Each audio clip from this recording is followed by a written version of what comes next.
여러분 반갑습니다. 저는 새가족부와 또 발달 지체 소망 일부를 섬기는 이영옥 목사입니다. 오늘 제가 준비한 말씀은 디모데후서 3장 1절부터 9절입니다. 많은 사람들은 이렇게 말합니다. 말세야 말세, 이런 말들을 흔히 많이 들어보셨지요. 그런데 정말 뉴스를 들어보면 정말 너무 신기하고 괴이한 일들이 많이 생겨서 이런 말들이 하나도 어색하거나 이상하지 않게 느껴집니다. 본문에는 오늘 읽었던 여러분이 읽었던 본문 말씀에는 19가지의 죄악들 그리고 이 시대의 현상들이 나타나고 있습니다. 어떻게 2000년 전에 쓰여진 성경이 지금 이 시대와 똑같은 현상들이 일어나고 있는지 저는 성경을 묵상하다가 깜짝 놀랐어요. 그래서 어쩌면 이 시대에 우리들에게 더 필요한 말씀이 아닌가 싶습니다. 이 말세에 고통하는 때가 이르러 그렇게 시작하거든요. 근데 이 고통은 그냥 괴로워하다는 뜻이 아니더라고요. 찾아보니까 말세에 고통하는 때는 미친, 사나운, 어려운 그런 뜻이었습니다. 그러니까 말세에 굉장히 어려운 일들과 미친 일들이 일어난다는 뜻이지요. 예수님이 가다라 지방을 지나가실 때 미친 사람이 무덤 사이를 지나가면 막 다니면서 자기 몸을 돌로 상하게 하고 찢고 그랬잖아요. 소리를 지르는 그 미친하고 원어가 똑같아요. 그러니까 바울이 지금 이 말씀을 할 때 말세에 고통하는 때가 이르렀다, 이 말씀은 미친 시대가 이르렀다 이런 뜻입니다. 그러니까 정상이 아닌 것이지요. 이것을 염두에 두고서 여러분들이 이 시대를 살아나가는 저와 여러분이 되기를 바랍니다. 그 첫 번째 현상이 자기 사랑과 돈 사랑이 나와요. 여러분, 자기 사랑하는 것이 요즘 얼마나 소중합니까? 자존감, 건강한 자존감, 자신감 막 으쌰으쌰 하잖아요. 성경에서 말하는 자기 사랑이 말세의 징조다 하는 것은 건강한 자존감이 아닙니다. 자기만 사랑하고 자기만 쾌락적으로 사랑하고 다른 사람에 대해서는 무관심하고 다른 사람은 전혀 죽든지 살든지 다른 사람을 어떻게 해서든지 내가 등쳐먹고 나만 잘 되면 된다 하는 자기 사랑입니다. 그리고 두 번째는 돈 사랑을 말하고 있습니다. 돈 사랑은 정말 이 시대의 대표적인 현상이 아닐까 합니다. 전도서에는 이런 말씀이 있어요. 돈은 범사에 응용되느니라. 돈도 보호하는 것이 되고 지혜도 보호하는 것이 되나 지혜가 더 낫다. 그런 말이 있거든요. 그런데 안타깝게도 이 보호하고 또 우리에게 많은 범사에 응용되는 돈이 지금은 많은 사람들의 신이 되어서 하나님과 재물을 겸하여 섬길 수 없다고 말한 것은 그만큼 하나님의 자리에 돈이 있는 것을 말하는 것입니다. 안타까운 일이지요. 제가 건강가정지원센터와 다문화가족 지원센터에서 상담사를 해보았더니 문제가 대부분이 가족관계의 갈등이었습니다. 그런데 이 가족관계 갈등을 또 뿌리를 찾다 보니까 결국은 돈과 얽혀진 문제가 뿌리가 되었더라고요. 그래서 돈으로 인하여 시작된 갈등이 나중에는 화해가 될 수 없을 정도로 걷잡을 수 없이 커져버려서 골이 깊은 문제가 되었던 것을 볼 수가 있었습니다. 그 다음 이 시대는 조급한 시대라고 합니다. 급하잖아요, 사람들이요. 한국 사람은 원래 급하기도 하지만. 그래서 제가 말을 들었는데 하나님의 인도와 사탄의 인도의 차이점을 얘기했더라고요. 하나님의 인도는 잠시 물러나 우리를 조용히 기다리도록 권면하시는데 사탄은 늘 위기 상황으로 몰고 가서 조급하게 행동하도록 한다.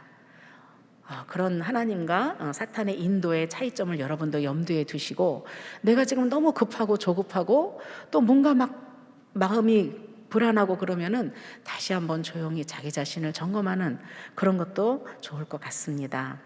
또한 이 시대를 바울은 무정한 시대라고 하고 있습니다. 여러분, 무정이 뭡니까? 정이 없다는 거지요. 다시 말하면 사랑이 없다는 것입니다.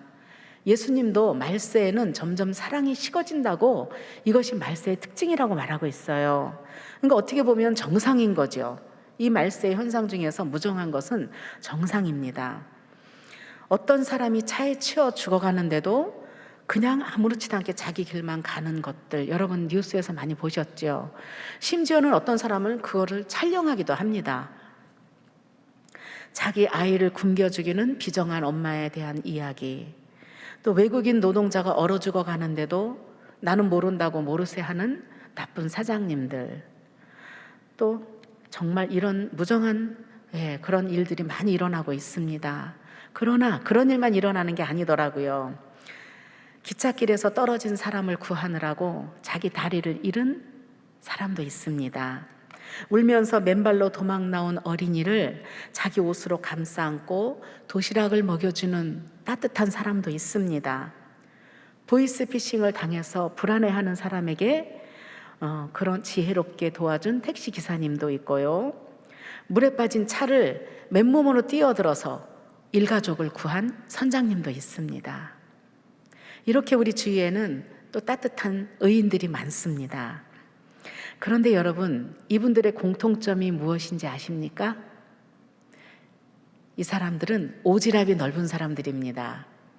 오지랖은 옷 윗덜이의 아픔을 얘기한대요. 앞자락. 그래서 우리가 오지랖이 넓다 그러면은 품어줄 수 있는 역량이 넓은 것을 오지랖이 넓다는 말로 표현을 한답니다. 이분들은 남의 어려움을 보고 마음으로 그 사람들을 돕고 싶은 마음이 있었고 행동으로 옮기는 오지랖이 넓은 사람들입니다. 몇 년 전에 제가 잠깐 지하철에서 겪었던 일을 여러분과 나누고 싶습니다. 한가한 낮 시간이었어요. 그래서 사람들이 듬성듬성 서 있는 조용하고 조용한 전철이었는데 갑자기 딱 소리가 들리는 것입니다. 모든 사람의 시선이 그곳으로 갔어요. 그런데 한 청년이 아이스 커피를 들고 있다가 그만 실수로 이걸 떨어뜨린 것입니다. 순식간에 전철안은 아이스 커피 물로 튀겼고 얼음이 주위에 산산조각으로 흩어져 버렸어요. 이 청년은 너무나 당황하고 민망해서 얼굴이 벌개져서 아무것도 못하고 있었습니다. 그때 옆에 있던 어떤 중년 여자분이 자기 재빨리 가방 속에서 휴지 뭉치를 꺼내는 것이었어요.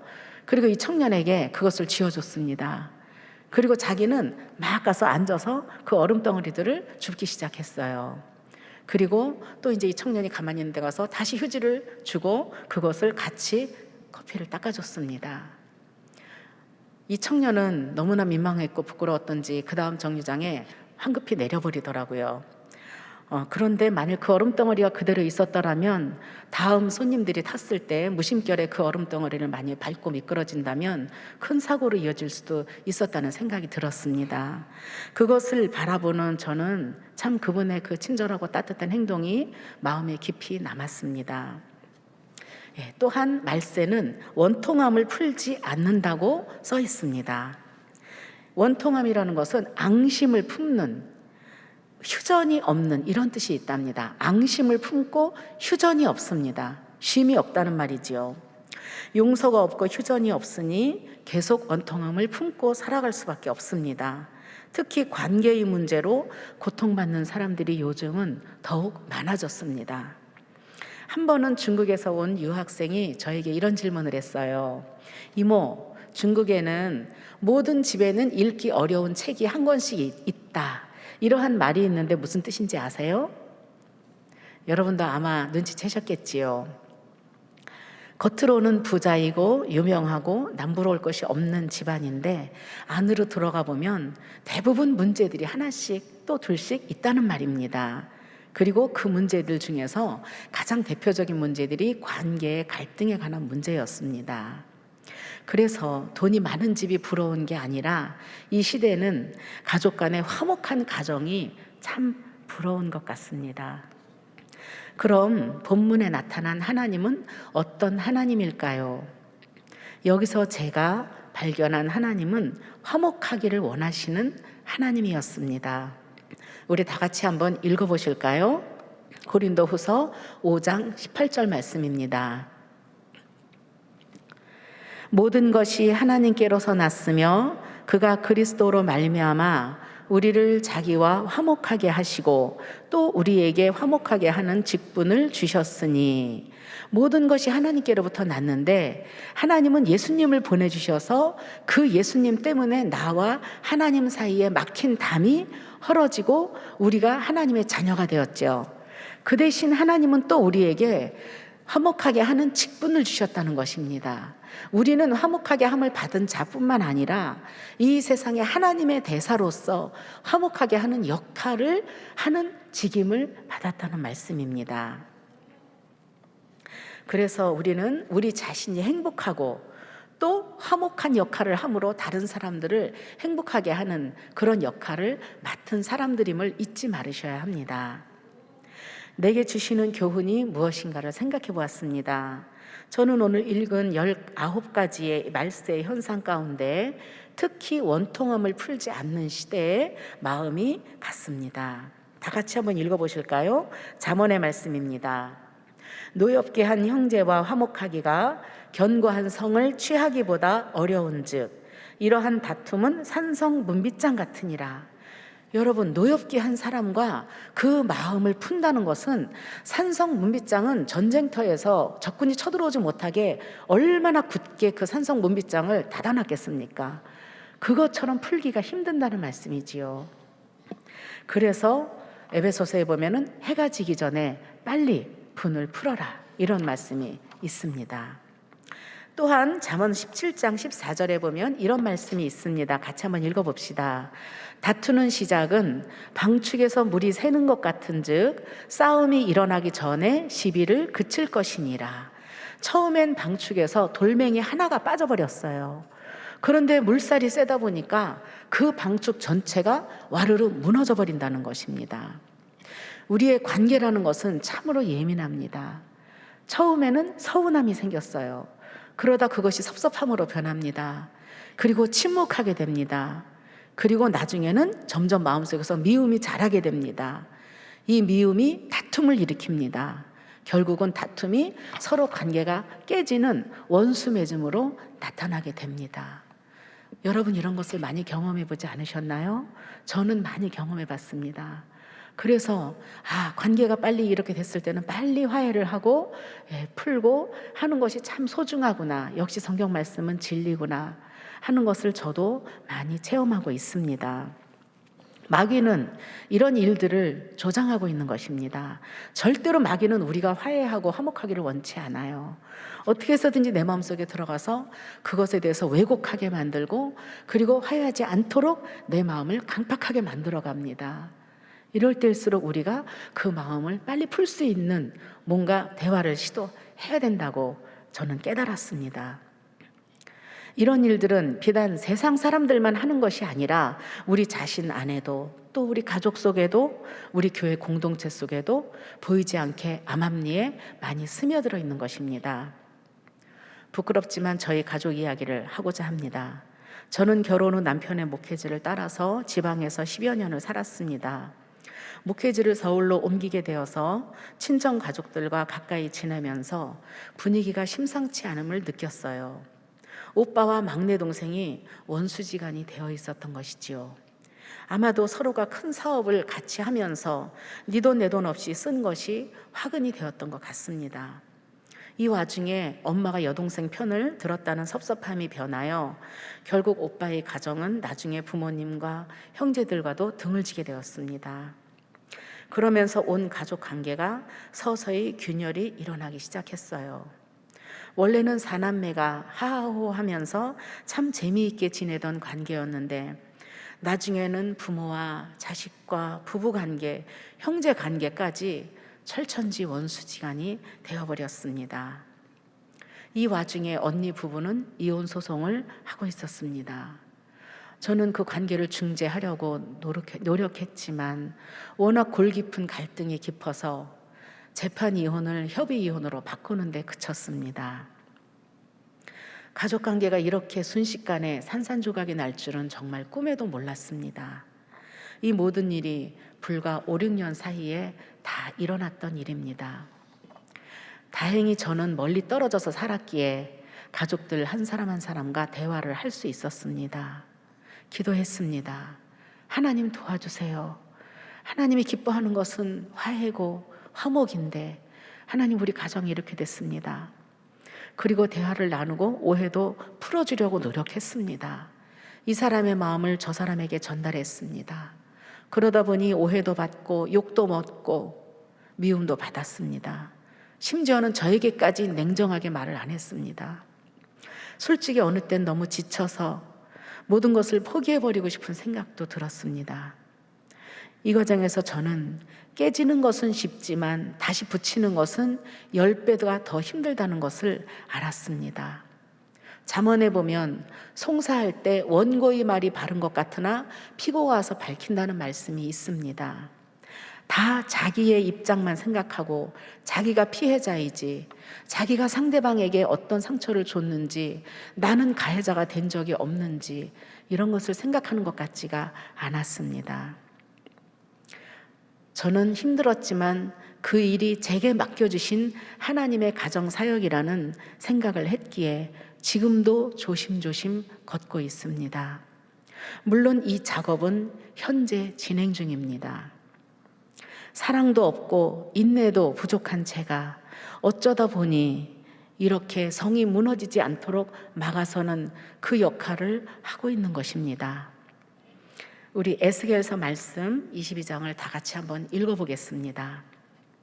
이 땅을 위하여 성을 쌓으며 성 무너진 데를 막아서서 나로 멸하지 못하게 할 사람을 내가 그 가운데서 찾다가 얻지 못한 고로 내가 내 분을 그 위에 쏟으며 내 진노의 불로 멸하며 그 행위대로 머리에 보응하였느니라. 성이 무너지는데 그곳에서 그 성을 막아서 이 성이 무너지지 않도록 해주세요 하고 막아서는 그 한 사람이 없기 때문에 하나님이 진노와 분노의 분을 쏟으신다는 말씀입니다. 그리고 이러한 가족의 경험은 제가 살아가면서 또 상담을 하면서 저에게 소중한 자료가 되고 있습니다. 이것은 비단 저의 가정 일일 뿐만이 아닐 것입니다. 어쩌면 이 시대를 살아가는 우리 모두의 일인지도 모르겠습니다. 연약한 제가 어쩌다 보니 이 일을 맡았듯이 하나님은 우리 모두에게 이런 화해자의 역할을 부탁하고 계신지도 모르겠습니다. 적용하겠습니다. 저는 이 무정한 시대에 주위에서 일어나는 일들을 무심히 넘기는 것이 아니라 착한 오지랖을 넓게 하겠습니다. 그리고 따뜻한 말과 적극적인 행동으로 하나씩 화목의 역할을 해나가겠습니다. 우리 모두 그러한 동안의 성도가 되기를 간절히 바랍니다. 기도하겠습니다. 하나님 아버지, 우리는 심히 미약합니다. 그래서 잘못을 저지르기도 하고 때로는 상처를 받기도 합니다. 우리의 상하고 찢긴 마음들을 주님 불쌍히 여기사 애통한 심령을 허락하여 주시옵소서. 기도의 심령을 허락하여 주시고 화해의 마음을 부어 주시옵소서. 우리 동안의 성도들이 가족의 문제를 위해서 부여잡고 기도하는 우리 모두가 될 수 있도록 도와주시고, 그리고 화해자로 화목자로 작은 일부터 실천하는 우리가 될 수 있도록 하나님 지혜를 주시고 사랑을 주시고 용기를 주시옵소서. 예수님의 이름으로 간절히 기도하옵나이다. 아멘.